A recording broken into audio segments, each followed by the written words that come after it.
তুমি বলো শিলাবল কাকে বলে, শিলাবল কত প্রকার এবং কি কি?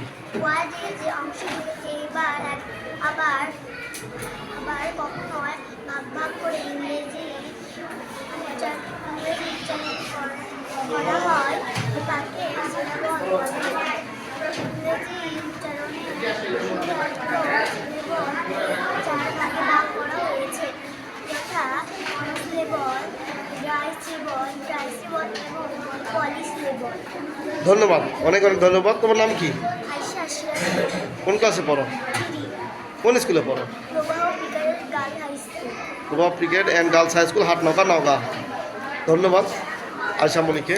ওকে, যেতে পারো।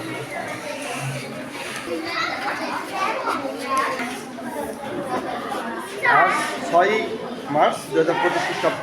আজকে তৃতীয় শ্রেণীর ইংরেজি ক্লাস চলছে। আজকে ইংলিশ গ্রামার ক্লাস। তৃতীয় শ্রেণীর ছাত্রছাত্রীদের অনেক ধন্যবাদ যে তারা সুন্দর করে পড়াশোনা করছে।